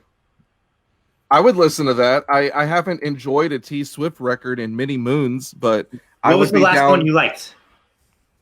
When she combined the subtle dubstep elements, what song was that? Never ever. Oh yeah, we're never getting back together. Yeah. Yeah, that hook, because dubstep was kind of like new to a lot of people. It had like some very subtle dubstep elements, and I gave her props because she combined that with the pop and she's rooted in country. She's done almost every genre now. I dug that song. I understood it. It made sense. And with, her reputation for breaking up a lot, it was cool. But there hasn't been a cool Taylor Swift record for my taste in a while. Fearless, sir. 2008. Sorry. 2008 was a good year. 2008 was a good year, man. For sure. So hot take real quick. Okay. 2007 is the hottest year in a decade. So 2000 to 2010. 2007 is the hottest year for music releases. Between 2000 and 2010. I can only recall one release from 07 for sure that came out in 07, and it was Drop Dead Gorgeous in Vogue. Still listen to it to this day, have it on vinyl. I still yell at my parents over that record. It's so 2006. Good. Do not be mad at yourself. No, it's 2006. it's 07. 2006. You look it up. In Vogue, 07. Look it up. I bet you money. It's all right. Right Chris now. Qualls. Doing it right now. Looking it up. Fuck you. Do you have another question, or is it my turn? Yeah, talk amongst yourselves. I'm looking it up. All right. You know Chris. who else other than Taylor Swift I would say, not to sidetrack this? No, go. I want to hear. Please Yes, sidetrack it all the way. Adele. Hey, dude. No, that's awesome. Yeah, I'm an Adele fan. I like Adele. I have a hot take. Adele recently lost a lot of weight, Yeah, and she did. fans got on her because they said that her losing weight was fat shaming. Nope. That's I'm the gonna- stupidest thing I've ever heard. Skinny Adele over fat Adele all day. Hashtag skinny Adele.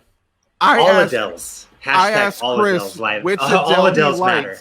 and he Hey, said all Adele. We don't have to lick butthole here. We gotta be all right. We No. can pick and choose. We can pick and choose. Skinny Adele. You want to get real? You want to get intimate right now? I'll Go. lick fat Adele butthole. Okay, I'm not she mad at she it is fine AF. I'm not mad at okay? either. I'm not She mad at can anybody. roll in the deep all day, bro. She is fine.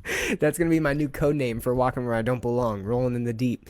Hey, Chris. Anyways, Yes. question for you. Sure. We know that you were walking. Fuck, we it was know 06. Damn it. Exactly, it was 06 because I'm right, motherfucker. I know what I'm talking about. Anyways, we know that you love working with artists and you want to work with Matt, Taylor I can Swift. hear you destroying stuff, and Brian cut out. Is he still asking me a question? Yeah, I was I think he was celebrating asking my a question, I was but I don't celebrating care my what it was, 'cause victory I'm about so being mad. right.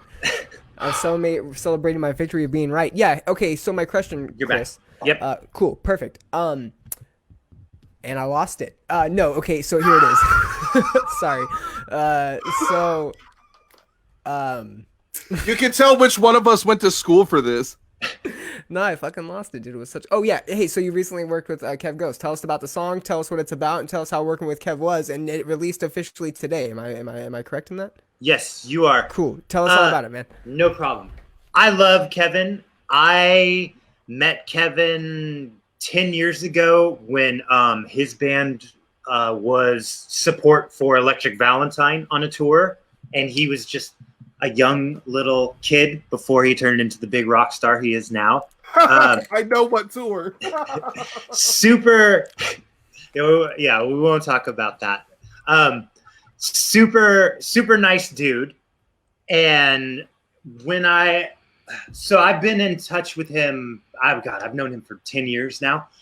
He started his solo project and we started working on that. When we were working on that, I kind of told him about the whole Nightshade thing I had going on, where I was doing these gender flip songs of these old indie rock and emo and punk rock classics. And I hadn't done one with the male singer because, as you know, most of the songs in that genre back in the day, it was all dude-fronted bands. So I kind of pitched him the idea on doing the Tegan and Sarah song because, one, I thought it would tie in very nicely with the whole Ghost Town moniker thing, Walking with the Ghost. And two, I thought he could just smash those vocals. Luckily, and I don't know if he did it as a favor to me or if he was actually into it to start, he was down to do it. But after it came out, he was like, oh, I really do dig this. He gave me that kind of like backhanded, like, oh, I actually really like this compliment where you're like, Oh damn. actually? Wow, bro. Wow, bro. Okay. Yeah. But he ended up liking how it came out. And thankfully we got to put it out because I love working with that dude. We're working on a lot of solo stuff for him. And him and I work very well in the studio together. So I'm just super appreciative that he was down to do this with me, down to release it. It came out today. And so far it's been doing really well. As you guys know from a couple weeks ago, he has a pretty fanatic fan base that all support him, and They are loyal, dedicated. translated and over. It's actually loving. gotten me a lot of traction. I think the song's already at 6,000 plays right now. That's Bro, not shocking at all. You just hit 6,002 after this episode, buddy. So you're making numbers. Did you see how many ghost emojis were in the chat about like 30 minutes ago before I ruined it and they all left? No, there was I a can't lot. even see chats or anything. Oh, that's right. We have them all disabled to guests so they can't ruin our reputation. You never know when they're going to go sideways and talk shit about us underneath the table. He's chiming in from his fucking iPod Touch, Matt. You gotta Oh give him yeah, that, man. got it. I have two different accounts I'm commenting on right now. Yes. I do think it's really cool that you guys are working together, Nightshade and Kev Ghost, because when I went to that show, I think I brought Kevin with me. If I didn't, I was at least thinking about him. But to see Electric Valentine, Nightshade, Chris Qualls come together with Kev in 2020 is really cool. I really enjoy that. I like the cover song. Kevin's mad that I didn't share it enough, but that's, of course. I saw the album cover and I didn't know that's what it was for. And I was just looking up Nightshade. I didn't know you spelled it with an X. You know, there's a lot to learn in the scene. Yeah, there's some, I think it's like a French metal band or something that got high before I did. I was going to say, we need to specify that at the end of this because people that just type in Nightshade are going to have a real brutal night and we need to fucking like hand off that. It's So we're not going to the have to same specify at that. all. It's not even close. Real brutal. Real brutal. Les brutales, as they would say in French. Yep. So a really personal question to ask you. What's your favorite color? Black. Oh, that's very stereotypical. Original Chris. Hey, thanks for wasting our time. Excluding black, I would probably say like a seafoam green type of. Seafoam green. You're gonna go that specific, Chris. Really? That's good. That's your favorite color. I don't know. That's your favorite color on the deathbed? Gun to your head. Seafoam green. Gun to my head, black. That's what you're going with. Yeah. Yo, we don't hold a gun to anyone's head. It's a nice color. I just want my lawyers to know that. It looks good on guitars. It It looks good on clothes. I'll give you that. I'll give you the guitar. I give you the guitar. I'll give you that. I like when a guitar is seafoam green and looks like a bar of soap. I've got a pretty cool telly and a pretty cool. Can you give us a tour? Can you give us a little studio tour of what you got, man? Let's see what you got. This isn't my full studio. This is my home studio, but yeah, I can give that to you. Cool, awesome. Man. Hey, exclusive content over here on iHateTheScene.com. Okay, so we're gonna go over here. Sexy. I love that lag. I'm so hard from that lag. Oh, hey, bro, you store it off Euclid? Just kidding. There you go. I'm just kidding. The one next to Chain right there. The one next to Chain Reaction. You're such an asshole for that comment. Are your walls all pink and blue? Because I dig that. Oh, man, multiple monitors? You're serious. Dang, dude, you're set up. Yeah, you are. No, these things right here, I don't know if you can see them, but these are actually palettes from a music video that we painted. Oh, wow. Oh, that's dope. And then there's two over here. Basically, my whole house is like all studio gear and like boxing gloves and MMA shit everywhere. It's like one of those two things everywhere. Hey, okay. So real quick, when this stream is over, we need to all get in the sidebar chat because I have an offer for you, Chris. But we'll get to that after. Okay. Stream. We about $249 tomorrow, bro. It's gonna take all your money, bro. Don't trust him. Hold up. We'll go into it. Okay. The fact that your house looks like a studio, it means that we're like destined to be friends because that's like all the cool people I know. They have those soundproofing styrofoam shits in the corner of their room. Yeah. So after asking you the most personal question of what's your favorite color, we're gonna get real cool. You said you were a gamer. Okay, I am. What do you play? So I have Xbox and I have Switch, and for Xbox, I've been playing a lot of Warzone lately. Of course. Hashtag Squad Dogs. That's my crew. Squad Dogs. They're probably watching. Yes. Shout to the Squad Dogs. There we go. And then on Switch, I've been playing Killer Queen Black a lot. Have you played that yet? I have no idea what the hell that means. Oh, you cut out, Please Matt? Explain. I feel like he has no idea what that is, Chris. He actually said that he believes Twitch are only for incels. He doesn't feel that any respecting person would have a Twitch. I said it was for children. Fucking simp. No, he didn't.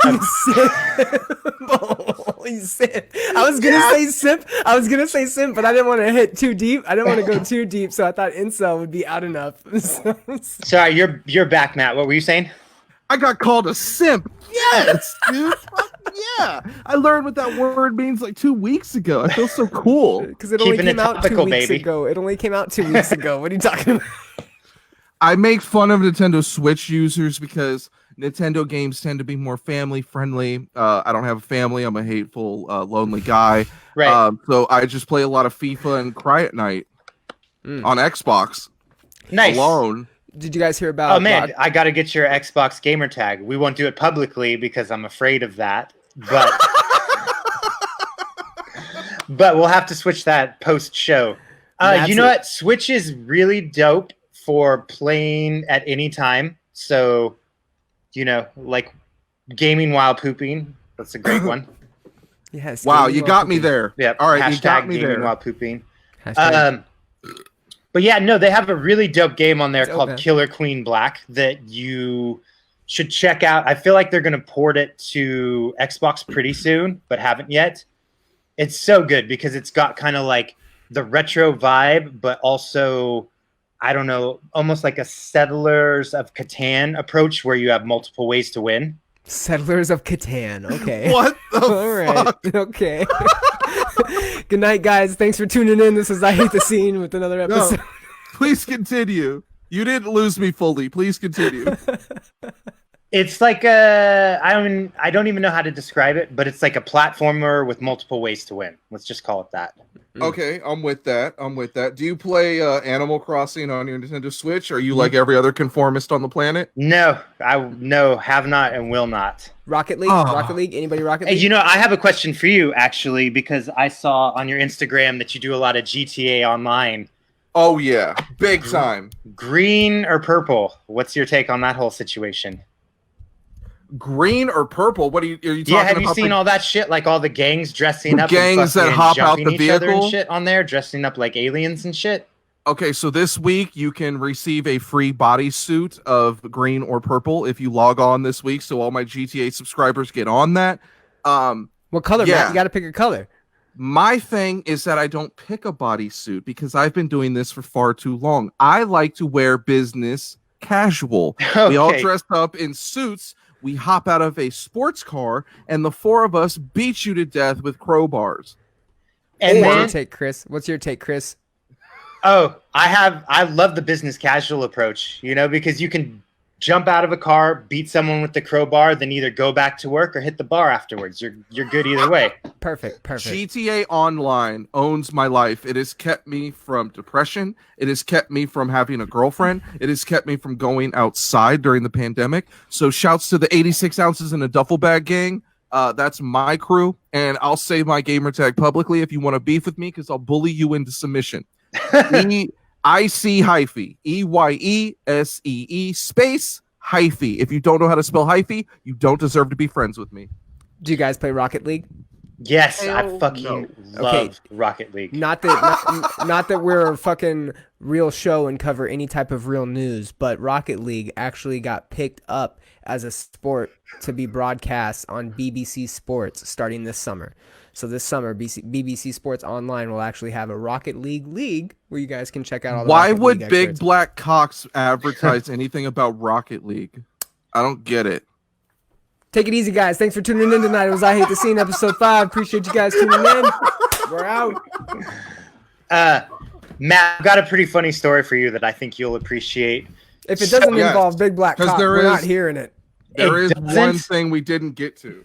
And I feel like this is the perfect segue for it. So, I started a burner account, and I probably shouldn't admit this publicly, but I started a You're what they call a account. puppeteer. You're a puppeteer. Yeah. You have a lot of puppet accounts. Started a burner account on Xbox, right? And so for a while, a couple years ago, I was getting really, really into the UFC game, and I was like really good at it, where I was just like smashing everyone I would play with.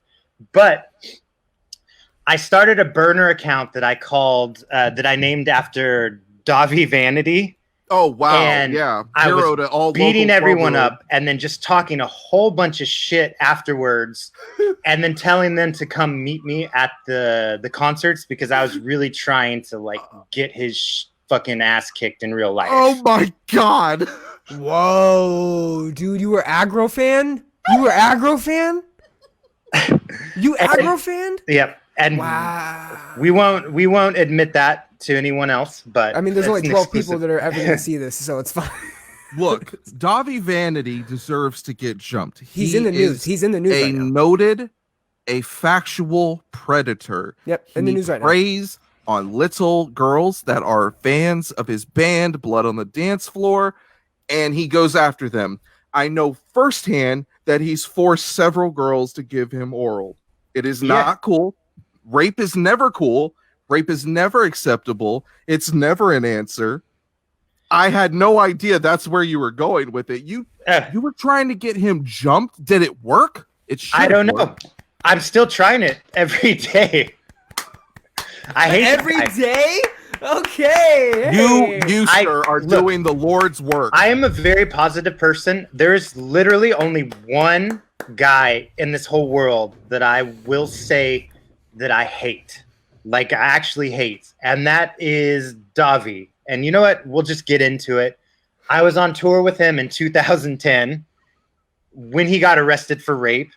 And the whole time, all he was doing was just being a weird little fucking creep to everyone. And raping people.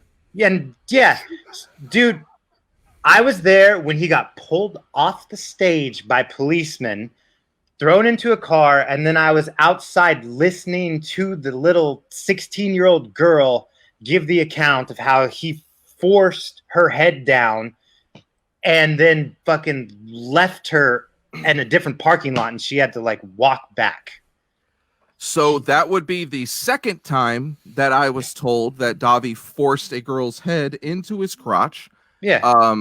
A friend of mine in the day, when I was asking, hey, is Blood on the Dance Floor worth interviewing? And they mentioned that, yo, this dude forced a 14-year-old down into his crotch. That's apparently his MO. So you can look his name up, and he's wanted in at least 10 states for statutory charges. If you look at their tour route, when they toured, they went to the strangest places because they weren't allowed to go to major markets because he had cases. Totally. I can guarantee you he is not allowed in fucking Colorado Springs where all this happened. So the very first night of the tour, we were all backstage, and he had these little squirt guns that were filled with, like, I think one was vodka and one was tequila. Oh my God. He just started, like, he was squirting them into, like, all these fans' mouth on stage. And I'm like, okay, that's, like, suspicious. You're going to get in trouble for that. But then after the show, we were all backstage, and we were all talking, and he brought some little girls in. And I kid you not, these are, like, 13-year-old girls with, like, braces and shit. And then he pulled one of them down where she was sitting on his lap. And I was like, dude, this is fucking weird. I'm out of here. And so me and the rest of my band, we all left. The second day of tour, he got mad at me because the first day he bought one of those. You guys remember those little the little auto-tune pedals that everyone was using way back in the MySpace days? I was in charge of turning it on and off at a show one time. Yeah. So the very first day of the show, the very first day of the tour, before I knew this guy, he was like, "Hey man, you got a lot of electronics. Can you help me set up this pedal?" So I set up his dumb little fucking auto-tune pedal, and then I was like, "Okay, here's how you do it. This goes in here. This goes in here. Here are your settings. Whatever." The second day of tour, he yelled at me for not setting up his auto-tune pedal. And How dare you? And I was like, are you kidding me? Like, I'm your supporting band. I'm not your employee. I'm not your tech. I'm not your fucking merch guy. You're not earning a paycheck from that crap band. I was like, if you, and he came at me like really hard in front of people. And so I was like, if you come at me like this again, we're going to step outside and we're going to have some like, we're going to deal with this. There's going to be some literal blood on the dance floor. Yo, yeah. Bitch. So already on the tour, before this shit happened, I was already at odds with him and wasn't talking to him, wasn't sharing a backstage room with him. When he got arrested, we had already gone. It was like 2 weeks in. And like since the second day, I hadn't said anything because he treated his staff like shit. He didn't pay him. He was disrespectful to everyone. Everything about the guy was like, trash person, just ultimate trash person. And then that was not even including like all his weird pedophilia bullshit that he's involved in. And then once he got arrested, we continued doing the tour with his co-frontman Garrett at the time, who was actually a really good dude. we kept doing it because we didn't want to like have to go back home. We needed to, you know, it just made sense to keep the tour going. When he got out of jail, he called me and he was like, "Oh, where are you guys at? I'm going to meet back up with you." And I was doubling as tour manager at the time. So he was like, "Where are you at? I'm going to try and meet back up with you." And I was like, "Bro, there is no way at all you're coming back on tour with us. You are fucking done. I hope to never see you again. I actually hope you get like thrown in jail." And he sent me, I still have all of them. I can send them to you guys. I wish we could screen share on here. But I have dude, all we have of the these 4K screen. I'll read death it. threats and bullshit that he sent. I sure as shit can, because I got you, dude. nothing to lose. I'm not in a band. I'll read this shit. I don't even care, man. It's not a matter of me not wanting to do it. It's a matter of me not having. You need a voice? We got this. Share. We can take care of this. But the problem I have with Dahvey Vanity is that he got away with this shit for too long. I had heard the stories. I had heard them from bands he toured with. I had heard them from victims on tour. And then I go to 2013 Warped Tour and I see that they're the biggest draw and the biggest merch seller on 2013 Warped. And I'm personally disturbed. I would never pay money to go to a Blood on the Dance Floor show, ever. So I made sure that at Warped Tour, I watched their set. And what did I see? I saw a guy singing about butt pirates. I seen a guy shooting a pressure hose at the front row saying, "It's like I'm coming on the whole front row." And they're all young fans. Yeah. I have a dirty sense of humor. This is not the type of shit I would say to a minor. You need to be aware of your surroundings. Yeah, totally. Honestly, if I ever see him again, I don't even care about going to jail. I'm just punching him straight in the face. No one's going to fault you for it. I don't even think the authorities would fault you for it. He's apparently being investigated by Chris Hansen. That was brought up recently. That, dude. I am so with that. Okay, so you know who Homeboy's helping him out. You know that, right? Ronnie Jeffrey. Radke. Oh, yeah. Ronnie is. I heard it was Ronnie. Shouts to Ronnie. I heard a couple people. Yeah. But hey, okay, so real quick, this is an interesting perspective because you just talked about for a second about how, you know, it clearly both of you have known about this for quite some time, right? I mean, it's no secret who this gentleman is and what he's doing, Dahvey, right? He spells his name differently. How do you spell it? D-A-H. Let's not try to like D-A-H-V-E-Y Vanity, sue him. Yeah, let's try not to fucking, you know, hide him. No, he's a piece of shit and a scumbag. But what do you think allows that type of culture within the industry, Chris? Because, you know, it's not just music, it's not just movies, it's all over the place, right? And it seems that kind of culture permeates within that industry. And how did they let him do all of 2013 Warped Tour and profit? How did they let him profit not only that, but let me ask you this. Tour that only gets minors. You just gave your example of shit that he would say on stage, right? Things that he would be accused of, allegations, charges, whatever. He got arrested after a show, if I'm not mistaken, for what you were talking about. Yeah. On one occasion that you know of, if not other occasions. What within the industry, whether it be the labels, management, a team, a support system behind him, allows this kind of shit to happen, man? Because this isn't just an issue. Again, in the music industry, it's all over the entertainment industry, specifically in LA and other parts. Right. You know, what do you think constitutes that, and why is it so difficult to get, you know, people like him exposed and out of the industry sooner rather than later? Money. Cool. Thanks. Appreciate Money. you. Take care, guys. Episode 5. We appreciate you. Money. You ain't lying. I get it. Man. I mean, at the time, he was steadily able to pull in, you know, like 500 to 1,000 people at any market that he hit. Yep. And I mean, it was a different time then. Thankfully now, well, it depends on how you look at it. But in 2020, everyone has cell phones that are out all the time. Back then in 2010, people were able to record some, but it wasn't as prevalent as it is now. I feel it's like an awareness thing as well as the whole money issue, because booking agents were making money off of him. Clubs were making money off of him. Labels, TuneCore, like everyone was making money off of this piece of shit. And when you're making money, you are a little more lax. Take the, yeah, no, I get Yes. it. No Inclined to one's deal with gonna the shoot bullshit. their own cash cow if they're providing an income. And I honestly can't even recall the label that Blood on the Dance Floor released music on.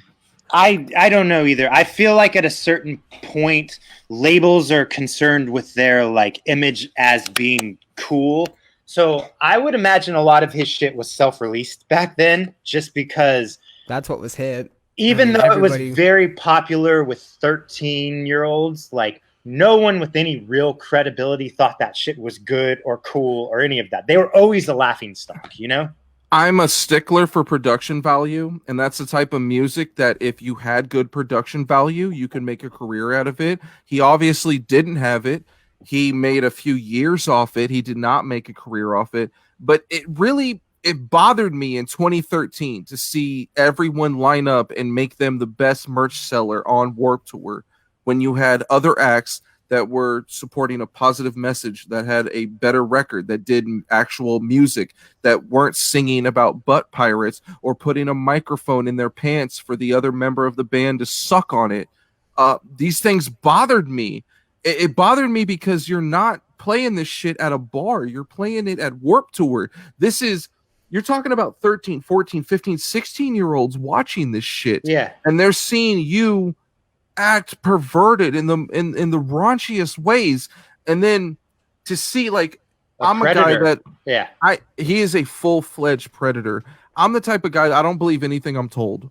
I don't believe anything I read. I have to look it up for myself. Yeah, fair enough. And one day somebody looked his government name up, and sure enough, in over 12 states, I swear to God, in over 12 states, he had statutory sexual assault charges, and it was disturbing. Yeah. There's no reason for a man like that to be on tour, to be accessible to the youth, to playing be all ages shows, especially. It's fucking ridiculous that it would happen. I agree. How it's a prevalent is he predator's still? dream.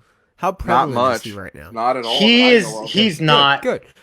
And if he is, he fucking let's viral. I mean, I don't know. I feel like we got to make something happen, right? I mean, I feel like, and I understand the money perspective, and I get that point that you made, Chris. And you know, what I was searching for was more of like a, you know, when does it take someone to stand up, right? For you to have to take that phone call and tell him, hey man, you're not coming back. When would it have taken a band member of his to do that, or someone that was within his circle? Maybe could have gotten the situation I would run into way back then.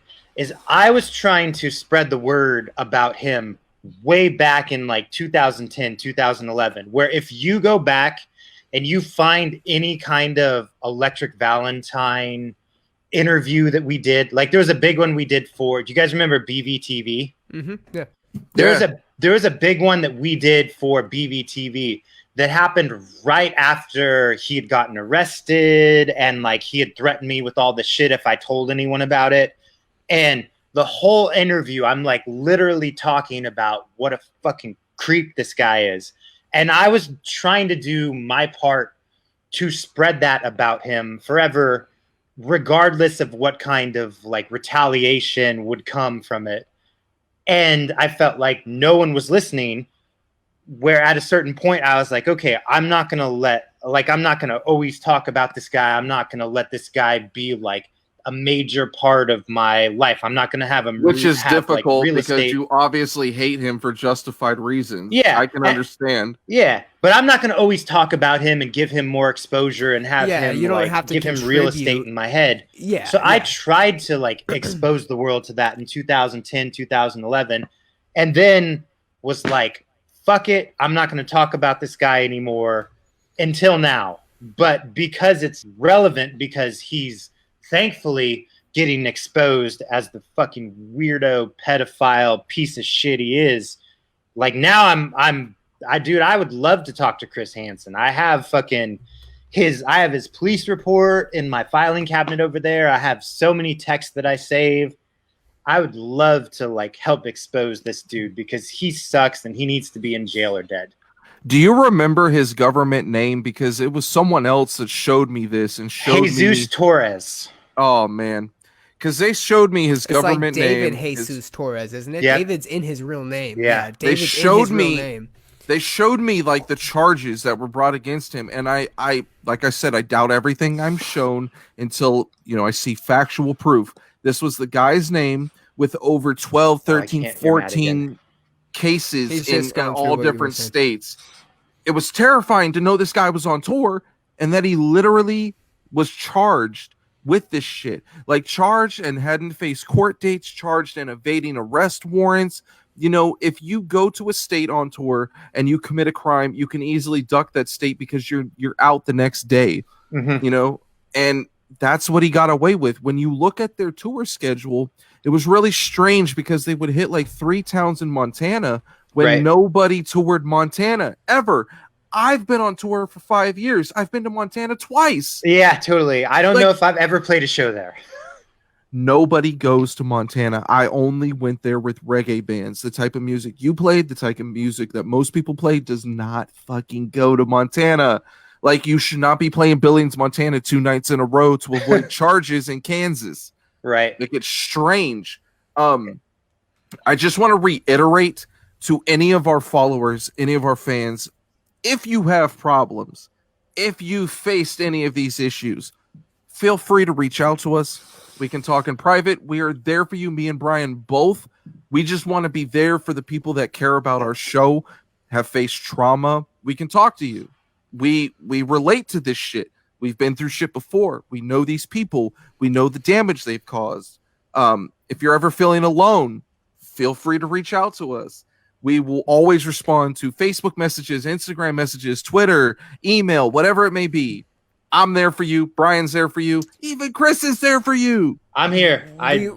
Find me on any social media. I'm always around. I love talking to people, especially when you're having a hard time. Like, I like being a support system. I feel like I play that role really well for a lot of my friends and family, but yeah, we're all here for you. We actually discussed that with Kevin last week, man, and we were talking about the importance of the support system, and we came to that conclusion. It's the support system, the people that you're able to keep within your arm's reach that are the ones that are helping you stay afloat. Sometimes you feel alone, and then you feel like your friends. You feel like your friends maybe don't understand or don't have your back.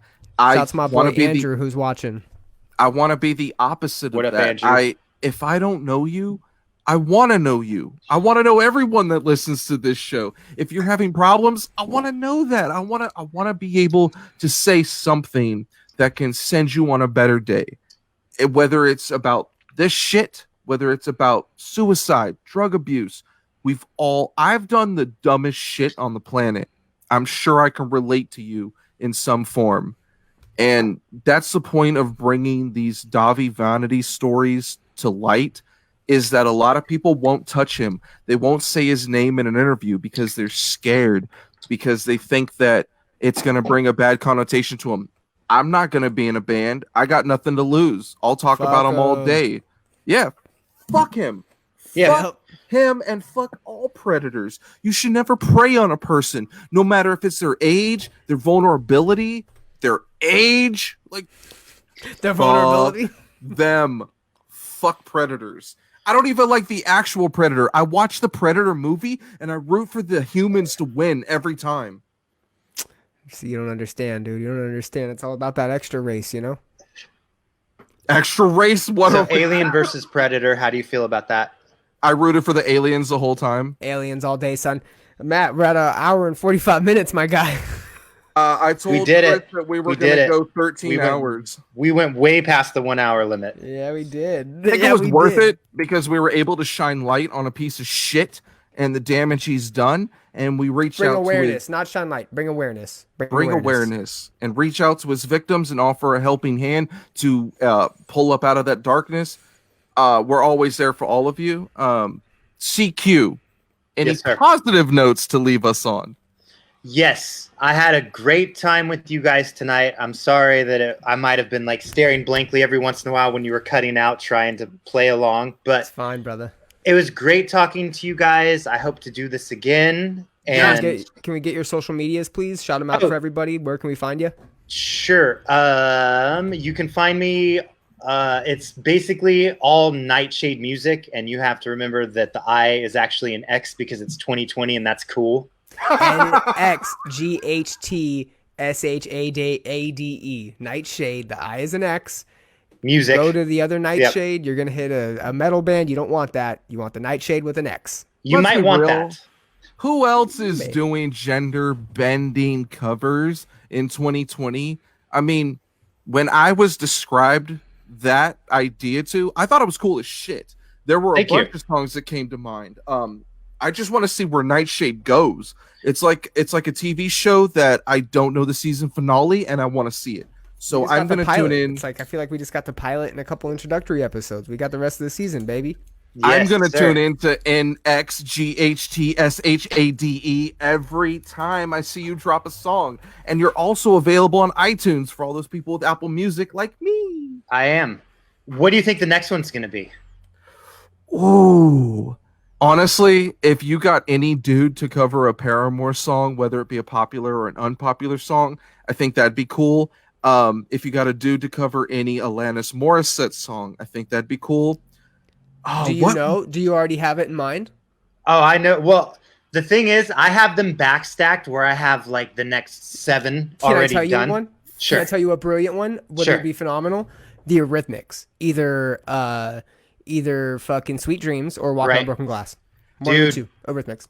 Brilliant songs. Both amazing songs. I got one. Okay. Get any, like the most masculine dude that comes to you. I want you to offer him any, like the tattoo song. Everything she said, all the things she said, running through my head, running through my head. I was in a band with Bryan that he kicked me out of twice, and we were gonna cover that song at one point. That would have been fucking cool. Get a dude to cover that, and that would be fire. Love it. Love that idea. The good thing is that, fortunately, in the pop world, it's predominantly female singers over there, and so it works out for me because a lot of these songs way back in the day being male vocals, that I can have them gender flipped to be female vocal now, put like the Forever 21 H&M spin on the song, and then, you know, enjoy. I'm glad you brought that up. What do you say? I don't know. By gender. I'm glad you brought up Forever 21. I feel a lot of them end up working out really well that I know so many female singers. He can't hear you, Matt. Oh, I can't hear you. What'd you say? I feel like you could write the perfect Forever 21 or Ulta or Charlotte Russe soundtrack. I don't know if Charlotte Russe still exists. I haven't been to a mall in 4 years, so I'm sorry. But if you could totally write the Forever 21 soundtrack, and I mean that as a compliment. Like I take it as a compliment. I could hear your style music being played as I'm shopping for my girlfriend's clothes. Or she's shopping for my clothes. Who knows? Perfect. Love it. Love it. That's my goal for the next month. When I come out of lockdown, I'm going to have the Forever 21 theme song. You're beautiful, Chris. That's phenomenal. We look forward to it, man. Look forward to more Nightshade. Yes, I want to open a store called Forever 44, and I want to open a store called Dry Walrus in rival of the mall stores for everyone, because everyone is included. Any last words to our 107 followers? From who? Me, Chris, anybody? Doesn't matter. No one gives a fuck what you have to say, Bryan. From you, Bryan. Chris. What are your last words? Okay, perfect. Thank you, Chris. Appreciate the handoff. My last words, you can follow me over on Instagram and Twitter at @ofbryan_of_death. That is OF Bryan, BRYAN of death. That is, again, Twitter and Instagram. You can also follow my podcast at thecommonchaos.net. That's right, thecommonchaos.net. Check us out over at iHateTheScene.com. We have a YouTube channel, we have an Instagram, and we have a Twitter, but the Twitter is super difficult because Matt decided to put an 8 instead of an A in there. It's not my fault. There's some bastard named Michael that stole it like a year before I could take it. So it's iHateTheScene. I'm sorry. That's just the way it has to be. You can also follow us on every fucking podcast platform there is. iTunes, Google Play, Stitcher, and Spotify, the one that ripped off the artist. I'd appreciate it more if you followed us on Apple Podcasts, because that's what pays the artist more. So make sure you stream the shit out of Nightshade on Apple Music, because it's going to pay the artist more than on Spotify. And if I have to tell you that every episode, then you're not listening to me, and you're just like every ex-girlfriend I've ever had. You can email me at IH8, the number 8, the scene, at gmail.com. You can follow me at I Hate the Scene on TikTok. We have a new TikTok now. It's got me eviscerating the Drake record. You can follow us at I Hate the Scene on Instagram. The Twitter is the only complicated one. I'm sorry. It's IH8TE the Scene. Chris Qualls, where can they follow you, my friend? All of my socials are fucked up. I have a similar thing going where there's like, didn't we already go over all this? Yeah, let's do it 3 times. Let's make sure they all know. no, I'll just keep it all for the with an Nightshade X, one. bro. Yeah. Nightshade with an X. We got I this. was gonna give you the Chris Qualls ones, but I have the same thing where like one of them is Chris.Qualls, one of them is no dot. No, don't do Like, that bullshit because you're gonna get a bunch of weird dick pics and fucking people yelling at you about the stupid Davey dance floor shit. So it's You fine. know The what? first dick pic's gonna be mine, bro. I want to win you over. I've had. Oh yeah. Hey, bro, let's collab. And it's just Would gonna we be a call it mushroom Nessie tip. because it's so big? There you go, my boy Jay, my boy Josh. What up? Shout out to Nessie. I've had people sending me messages since 2010 because I've been very vocal about my anti-Dahvey stance. So it would be nothing new. I'm with it. That'll be my last words. Hashtag fuck Dahvey Vanity. Boom on the tombstone, baby. Print it on a pizza.